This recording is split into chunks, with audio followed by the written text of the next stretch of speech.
నమస్కారం. వారధి వారాహి వార్తలు విశ్లేషణ కార్యక్రమానికి స్వాగతం. ప్రతిరోజు మాదిరిగానే వివిధ దినపత్రికల్లో వచ్చిన వార్తలు విశ్లేషణలు ఒకసారి చూసుకుందాం. ముందుగా ఆంధ్రజ్యోతి దినపత్రిక ఏ వార్తలు రాశారన్న విషయాన్ని తెలుసుకునే ప్రయత్నం చేద్దాం. ఈ నెల 10న జరగాల్సిన జీవీఎంసీ సర్వసభ్య సమావేశం వాయిదా వేస్తున్నట్లు మేయర్ గొలగాని హరివెంకట కుమారి, కమిషనర్ సంపత్ కుమార్ ఆదివారం ఒక ప్రకటనలో తెలిపారు. విజయవాడ వరద ప్రాంతాల్లో సహాయ చర్యల కోసం జీవీఎంసీ కమిషనర్తో పాటు అధికారులు 1500 మంది సిబ్బంది వెళ్లారు. గ్రేటర్ విశాఖ మున్సిపల్ కార్పొరేషన్ సర్వసభ్య సమావేశం 10వ తేదీన జరగాల్సి ఉండగా అన్ని ఏర్పాట్లు అధికారులు చేసుకున్నప్పటికీ అయితే విజయవాడ వరద ఉద్రిక్తతకి ఇక్కడ నుంచి కమిషనరుతో పాటు జీవీఎంసీ సిబ్బంది వెళ్ళి అక్కడ విధి నిర్వహణలో ఉన్నారు. 10వ తేదీన జరగాల్సినటువంటి సర్వసభ్య సమావేశాన్ని వాయిదా వేస్తున్నామని మేయరు, కమిషనర్ ఒక ప్రకటన విడుదల చేశారు. కుంభవృష్టి 3 రోజులుగా ఎడతెరిపి లేకుండా కురుస్తున్న వర్షం జలమయమైన నగరంలోని లోతట్టు ప్రాంతాలు, నీట మునిగిన పూర్ణ మార్కెట్, పాత నగరం రోడ్డు, గంగవరంలో కూలిన పెంకుటిల్లు పైకప్పు, కైలాసపురంలో కూలిన వెంకటేశ్వర స్వామి ఆలయ ప్రహరీ గోడ, గబర కంచరపాలెంలో ప్రహరీ కూలడంతో దెబ్బతిన్న కారు, బైకు, అలాగే సిబిఎం కాంపౌండ్లో కూలిన అపార్ట్మెంట్ గోడ, పురాతన భవనాలకు పొంచి ఉన్న ప్రమాదం, అప్రమత్తమైన జీవీఎంసీ అధికారులు అన్నది ఒక వార్త. అంటే విశాఖ నగరంలో ఎంత వర్షం పడింది ఏంటి అన్నది చూస్తే ఆదివారం రాత్రి వరకు పెందుర్తిలో 59.75 మిల్లీమీటర్లు వర్షం నమోదు. తహసీల్దార్ కార్యాలయాల్లో కంట్రోల్ రూములు ఏర్పాటు చేశాము. శనివారం నుంచి ఆదివారం వరకు భీమిల్లో 87 మిల్లీమీటర్ల వర్షపాతం. ఇలా నగరంలో ఎక్కడెక్కడ ఎంత వర్షపాతం పడింది, ఎంత ఇబ్బంది జరిగింది అన్నది కూడా మొత్తం మీద ఒకటి రాశారు. పద్మనాభం మండలంలో విలాస్ ఖాన్ పాలెంలో నీట మునిగిన పంట పొలాలు, ఈ చిత్రం ఒకటి వేసి అవన్నీ పొలాలు మొత్తం ఇప్పుడు చెరువుని తలపిస్తుంది. ఇది నిన్న జరిగినటువంటి వాతావరణంలో మార్పులతో మొత్తం విశాఖ నగరం, విశాఖ జిల్లా తడిసి ముద్దయింది. అధిక శాతం వర్షం నమోదు కావడంతో పంట పొలాలని మునిగాయి అన్నది ఒక వార్తగా వీళ్ళు ఇక్కడ రాసుకొచ్చారు. ఇక ఆర్టీసీకి వర్ణుడి దెబ్బ, 80 బస్సులు రద్దు చేశారు. 4 రోజుల్లో 1.48 కోట్ల ఆదాయానికి గండి. ఆర్టీసీ సర్వీసులు ఎప్పటి మాదిరిగా తిరిగితే ఇబ్బంది ఉండేది కదా. ఈ వర్షం కారణంగా 80 బస్సులు రద్దు చేయడంతో దాదాపు 1.48 కోట్ల రూపాయల నష్టం వచ్చింది ఆర్టీసీకి అన్నది ఒక వార్తని వీళ్ళు ఇక్కడ రాశారు. నేడు విద్యా సంస్థలకు సెలవు. కలెక్టరేట్ జీవీఎంసీలో ప్రజా ఫిర్యాదుల పరిష్కారాల వేదిక కార్యక్రమం రద్దు. మొత్తం మీద చూసుకుంటే వర్షం ఇంకా పడుతుంది. ఇవాళ భారీ వర్షాలు అన్న వాతావరణ సూచన మేరకు విద్యా సంస్థలకు సెలవిచ్చారు. అలాగే కలెక్టరేట్లో జీవీఎంసీ కమిషనర్లో జరిగినటువంటి ప్రజా పరిష్కారాల వేదిక కార్యక్రమాన్ని కూడా రద్దు చేస్తున్నట్టు కలెక్టర్ ఒక ప్రెస్ నోట్ రిలీజ్ చేశారు. ఇక నిండుకున్న మేఘాద్రి గడ్డ, 55 అడుగులకు చేరిన నీరు, రిజర్వాయర్ నీటి మట్టం, నేడు జలాశయం గేట్లు ఎత్తివేసే అవకాశం ఉంది అన్నది ఒక వార్తగా వీళ్ళు రాశారు. నిండు కుండల మేఘాద్రి గడ్డ, ఎడతెరిపి లేకుండా కురుస్తున్న వర్షానికి మేఘాద్రి గడ్డ రిజర్వాయర్ నీటి మట్టం 55 అడుగులు చేరింది. 2 నెలల క్రితం వరకు 46 అడుగుల్లో ఉన్న రిజర్వాయర్ నీటి మట్టం ఇప్పుడు కురుస్తున్న వర్షాలకు సుమారు 9 అడుగుల మేర పెరిగింది. ముప్పు ముంగిట కొండవాలు ప్రాంతాలు, తెలిపిరివ్వని వర్షాలకు జారిపడుతున్న కొండ చర్యలు, బిక్కుమిక్కు అంటున్న జనజీవనం సాగిస్తున్న ప్రజలు. గోపాలపట్నం రామకృష్ణలో కొండ చెరువులు విరిగిపడడంతో ప్రమాదం అంచున ఇళ్లున్నాయి అన్నది రాశారు. ఏ క్షణమైనా అవి కూలిపోయే ప్రమాదం ఉంది. బాధిత కుటుంబాలకు పునరావాస కేంద్రాలకు పంపించడం జరిగింది. సీతకొండ వద్ద బీచ్ రోడ్డుపై జారిపడిన కొండ చర్యలు, రహదారులు మూసేయాలని జీవీఎంసీ పోలీసు అధికారులు ఒక ఆలోచన చేశారు. ఇక హనుమంతువాక వద్ద జాతీయ రహదారిపై జారిపడిన భారీ రాయ అన్నది ఒకటి రాశారు. మొత్తం మీద కాలనీల్లో జీవీఎంసీ పరిధిలో కొండవాళ్ళ ప్రాంతాల నివాసం ఉన్న వివరాలు. మొత్తం కాలనీలు 195 కాలనీలు నివాసం ఉంటున్న కుటుంబాలు 14,431 మంది. తీవ్రమైన ముప్పు ఉన్న ప్రాంతాలు కేవలం 5 ప్రాంతాల్లో నివాసం ఉంటున్న కుటుంబాలు 249 కుటుంబాలు ఉన్నాయి. అంటే దాదాపు కుటుంబానికి 4 లెక్కేసుకున్న 1000 మంది దాకా ఉంటారు. మధ్యన ముప్పు పొంచి ఉన్న ప్రాంతాలు 89, రక్షణ గోడలు లేని కాలనీలు 89, మురళీనగర్ కొండవాలు ప్రాంతంలో ఇల్లు. ఇవన్నీ కొండ మీద ఉన్న ఇల్లు. విశాఖపట్నానికి నిన్న సినిమా హీరో నాగార్జున విశాఖపట్నం చేరుకున్నారు. ఒక షూటింగ్ ఏదో ఉండడం వల్ల 5 రోజుల పాటు విశాఖలో ఉన్నట్లు ఈ వార్త సారాంశంగా వీళ్ళు రాశారు. ఈనాడు దినపత్రికలో ఏ వార్తలు ఉన్నాయన్నది ఒకసారి మనం చూద్దాం. ప్రజా సమస్య పరిష్కారాల వేదిక కూడా రద్దు చేశారు. వాయుగుండం ప్రభావంతో జిల్లాలో భారీ వర్షాలు, పొంగి పొర్లుతున్న కాలువలు, అప్రమత్తమైన అధికారులు. బంగాళాఖాతంలో ఏర్పడిన వాయుగుండం జల ప్రభావంపై చూపుతుంది. జిల్లా వ్యాప్తంగా శనివారం రాత్రి నుంచి ఏకధాటిగా వర్షం కురుస్తుంది. ఎడతెరిపి లేని వర్షం కారణంగా ప్రజలందరూ ఇళ్లకే పరిమితమయ్యారు. పశ్చిమ మధ్య బంగాళాఖాతంలో గురువారం ఏర్పడిన అల్పపీడన ప్రభావంతో జిల్లాలో భారీ వర్షాలు కురుస్తున్నాయి. వాతావరణ శాఖ ముందుగానే అంచనా వేసింది. తర్వాత అది ఉత్తర దిశగా కదలడంతో విశాఖలో వర్షాలు ఎక్కువగా కురుస్తున్నాయి. దీంతో జిల్లాలో భారీ నుంచి అతి భారీ వర్షాలు కురిసే అవకాశం ఉన్నట్లు వీళ్ళు ఇక్కడ రాశారు. నేడు రేపు భారీ వర్షాలు.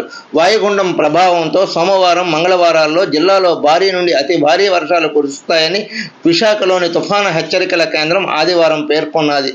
పిడుగులు పడే ప్రమాదం కూడా ఉందని, గంటకు 30 నుంచి 40 కిలోమీటర్ల వేగంతో వాయువ్య గాలులు వేస్తాయి అన్నది విశాఖపట్నం వాతావరణ కేంద్రం చెప్పినటువంటి విషయాన్ని వీళ్ళు ఇక్కడ రాశారు. మొత్తం మీద ఒక ఫోటో వేశారు. చావుల మధుము వంతెన వద్ద నీటిలో వెళుతున్నది. ముంపు నీటిలో వెలంపేట రోడ్డు, రైల్వే కాలనీలో గడ్డ ప్రవాహం, అలాగే తాటి చెట్ల పాలెంలో రోడ్డు, పూర్ణ మార్కెట్లో రోడ్డు ఏ విధంగా నీటితో నిండిపోయింది. గోతుల వద్ద హెచ్చరిక ఉంచిన చెక్క మొక్క సిమెంటు ఇటుకలు, నీటిలో ఇరుక్కున్న కారును తోస్తున్నటువంటి వాళ్ళు అని చెప్పేసి మొత్తం మీద ఇక్కడ రాశారు. ఇక ఈపీడీఎల్ఎస్ అధికారులు అప్రమత్తం. భారీ వర్షం వచ్చినా ఎక్కడ విద్యుత్కి ఇబ్బంది లేకుండా అన్ని చర్యలు చేపట్టినట్టు సీఎండీ ఆదేశాలు జారీ చేశారు. అధికారులు ఆ పనిలో నిమగ్నమై ఉన్నారని ఒక వార్తగా రాశారు. నగరంలో పరిస్థితిపై సీఎం ఆరా. విశాఖలో భారీ వర్షం కారణంగా తలెత్తిన పరిస్థితులపై ముఖ్యమంత్రి చంద్రబాబు నాయుడు ఆరా తీశారని కమిషనర్ పి సంపత్ కుమార్ తెలిపారు. విజయవాడలో ఉన్న తనతో ముఖ్యమంత్రి టెలికాన్ఫరెన్స్లో మాట్లాడారన్నారు. ప్రజలు ఎటువంటి ఇబ్బందులు పడకుండా అన్ని చర్యలు తీసుకోవాలని ముఖ్యమంత్రి ఆదేశించినట్టు విశాఖ నగర municipal commissioner P Sampath Kumar తెలియజేయడంతో ఈ వార్త ఇక్కడ వీళ్ళు రాశారు. కుందులతో భారీ వినాయకుడు. లంబోదర ట్రస్ట్ ఆధ్వర్యంలో పారిశ్రామిక ప్రాంతం కొత్త నక్కవాణి పాలెంలో మొల్లి గోవర్ధన గాజువాక డిపో వద్ద ఏర్పాటు చేసిన 75 అడుగుల భారీ బెల్లం వినాయక విగ్రహం ఆకట్టుకుంటుంది. 2 నెలలుగా ఈ వినాయకుడు చేయడానికి సమయం పట్టింది. మొత్తం మీద చూస్తే ఈ బెల్లం వినాయకుడిని చాలా చక్కగా చేశారు. ఈ ఫోటో కూడా ఇక్కడ వేశారు. మెయిన్ దొరవీధిలో రాధాకృష్ణ రూపంలో గణపతి. ఇక్కడ ఇలా సాక్షి దినపత్రిక ఏ వార్తలు రాశాయి అన్నది ఒక విషయాన్ని మీకు తెలియజేస్తాం. వర్షంలోనూ సైక్లోథాన్. వర్షానికి సైతం లెక్క చేయకుండా నావికాదళ సైక్లిస్టులు బీచ్ రోడ్లో కండిపనింగ్ క్యాంపులో పాల్గొన్నారు అన్నది ఒక ఫోటో ఐటెం పెట్టి రాశారు. సినీ హీరో నాగార్జున సందడి. నగర పరిసర ప్రాంతాల్లో షూటింగ్లో పాల్గొనేందుకు ప్రముఖ సినీ నటుడు అక్కినేని నాగార్జున ఆదివారం విశాఖ వచ్చారు.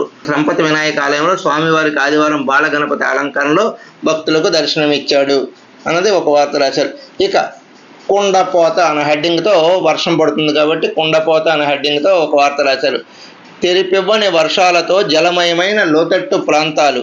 నగరంలో 100 మిల్లీమీటర్ల వర్షపాతం నమోదు అన్నది ఇక్కడ రాశారు. Control room, police control room, ఎవరికైనా సమస్యలు వస్తే ఈ నెంబర్లకు ఫోన్ చేయాలని చెప్పారు. ఇక గ్రేటర్ పరిధిలో వర్షం సృష్టించిన నష్టం ఇది. నష్టం వాటిల్లిన జోన్లు 6. ధ్వంసమైన రహదారులు 14.25 కిలోమీటర్లు. ధ్వంసమైన ఓపెన్ డ్రైను యూజీడీ 3.85 కిలోమీటర్స్. ధ్వంసమైన మంచినీటి పైపులు 400 మీటర్లు. పాడైన వీధి దీపాలు 63. నష్టం వాటిల్లిన జీవీఎంసీ స్కూల్స్, భవనాలు, కమ్యూనికేషన్ సెంటర్లు 3. మొత్తం నష్టం 15.52 కోట్లు అన్నది ఒక డినామినేషన్ వేస్తూ రాశారనమాట. సింహగిరి మెట్ల మార్గంలో పరవళ్లు తొక్కుతున్న వర్షపు నీరు. 2 రోజులుగా కురుస్తున్న భారీ వర్షాలకు సింహగిరి మెట్ల మార్గంలో పెద్ద ఎత్తున నీటి ప్రవాహం కనువిందు చేస్తుంది. మెట్ల మార్గంలో ఉన్న సాగజార, ఆకాశదారులు పరవళ్లు తొక్కుతున్నాయి. అలాగే కొండపై నుంచి పెద్ద ఎత్తున వర్షం నీరు మెట్ల మార్గంలోకి వచ్చి చేరుతుండటం, దీంతో మెట్ల మార్గం సింహగిరికి వెళ్లే భక్తులు నీటి ప్రవాహాన్ని చూసి తనివి తీరా ఆస్వాదిస్తున్నారు. గ్రేటర్ పరిధిలో 80 పునరావాస కేంద్రాలు ఏర్పాటు చేసినట్లు కమిషనర్ చెప్పిన విషయాన్ని వీళ్ళు రాశారు. విద్యా సంస్థలకు సెలవు. భయం గుప్పెట్లో కొండవాలు ప్రాంతాలు. కంచరపాలెం వద్ద కూలిన స్కూలు ప్రహరీ గోడ. ఇక మేయర్ విస్తృత పర్యటన. కమాండ్ కంట్రోల్ నుంచి సహాయక చర్యలు పర్యవేక్షిస్తున్న నగర మేయర్ గొలగాని హరివెంకట కుమారి. భారీ వర్షాల నేపథ్యంలో మేయర్ గొలగాని హరివెంకట కుమారి పరిస్థితిని ఎప్పటికప్పుడు సమీక్షించారు. ఆదివారం ఉదయం నుంచి దాదాపు 10 గంటల పాటు నగరంలో పలు ప్రాంతాల్లో పర్యటిస్తూ అక్కడి ప్రజల సమస్యలు తెలుసుకున్నారు. వాటిని పరిష్కరించేందుకు ఎప్పటికప్పుడు అధికారులకు ఆదేశాలు జారీ చేశారు. జోన్ 3, 5లో పొంగి పొర్లుతున్న ఎర్రగడ్డ, పెద్దజాలారిపేట బీచ్లను పరిశీలించారు. ఎర్రగడ్డలో వ్యర్థాలను పరిశీలించి వెంటనే ప్రొక్లైనర్తో తొలగించాలని అధికారులకు ఆదేశాలు జారీ చేశారు.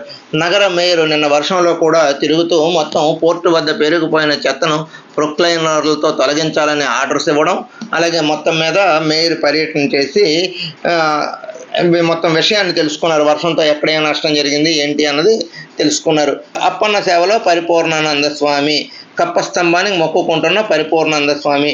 నిన్న పరిపూర్ణానంద స్వామి విశాఖ నగరానికి రావడం, అలాగే వరహాలక్ష్మి నరసింహస్వామి దేవాలయానికి వెళ్ళి దేవుడికి పూజలు చేసి అక్కడ కప్పస్తంభాన్ని ఆలింగనం చేసుకున్నారు. ఇక మహాగణపతి మనసా స్మరామి అంటూ ఒక వార్తని వీళ్ళు రాశారు. అంటే నగరంలో ఎక్కడెక్కడ వినాయకులు పెట్టుకున్నారని. జిల్లా వ్యాప్తంగా వినాయక చవితి ఉత్సవాలు ఘనంగా జరుగుతున్నాయి. ప్రతి మండపము ఒక కళాఖండంగా దర్శనమిస్తుంది. వినాయకుడు వివిధ రూపాల్లో ఆవిష్కరిస్తూ ప్రజల్ని ఆకర్షిస్తున్నారు. ఆంధ్రప్రభ దినపత్రిక ఏ వార్తలు రాసిందా అన్నది ఒకసారి మనం చూసుకుందాం. వీరు కూడా కుండపోత అన్నది హెడ్డింగ్ పెట్టి రాశారు. ఉత్తరాంధ్ర జిల్లాలకు తప్పని అల్పపీడన ప్రభావం. ఇప్పటికే జలమయమైన రోడ్లు, లోతట్టు ప్రాంతాలు, గడ్డలు, రోడ్లు శిథిలం, కుప్పకూలిన ఇల్లు, కార్యాలయాలు, అప్రమత్తమైన జిల్లా యంత్రాంగము, ప్రయత్నం ఏర్పాట్లలో అధికారులు. కొండవాళ్ళ ప్రాంతాల్లో పెనుముప్పు. ఎడతెరపు లేని వర్షాలతో ప్రమాద ఘటికలు. భయాందోళనలో స్థానికులు. ప్రాణాలు అరచేతిలో పెట్టుకుని బతుకుతున్న జనం. ఇప్పటికే పలు ప్రాంతాల్లో అధికారులు పర్యవేక్షణ. పొంగి పొర్లుతున్న జలాశయాలు. ఏజెన్సీలో కుంభ వృష్టి. గ్రేటర్ కార్మికుల మహాధర్ణ. రంగంలోకి మంచినీటి సరఫరా విభాగం కార్మికులు అపరిష్కృత సమస్యల పరిష్కారానికి డిమాండ్ పట్టించుకోకపోవడం వల్లే ధర్నా చేస్తున్నట్లు జీవీఎంసీ గ్రేటర్ కార్మికులు విషయాన్ని చెప్పినట్టు వీళ్ళు రాశారు. ఇక ప్రధానంగా డిసిసి అధ్యక్షుల నియామకం. విశాఖకు పిఏ వర్మరాజు, అనకాపల్లికి మీసాల సుబ్బన్న, మన్యంకు అల్లూరి శతక బుల్లిబాబు, అలాగే రాష్ట్ర వ్యాప్తంగా 25 మంది నియామకం. విశాఖ సిటీ అధ్యక్షుడిగా పిరడి భరత్. 4 దినపత్రికల్లో వచ్చిన వార్తలు. ఆంధ్రజ్యోతి, ఈనాడు, ఆంధ్రప్రభ, సాక్షి. ఈ 4 దినపత్రికల్లో వచ్చిన వార్తలు విశ్లేషణలు ఇప్పటివరకు మీరు చూశారు. రేపు ఇదే కార్యక్రమంలో కలుద్దాం. అంతవరకు సెలవు. నమస్కారం. మీ శివప్రసాద్.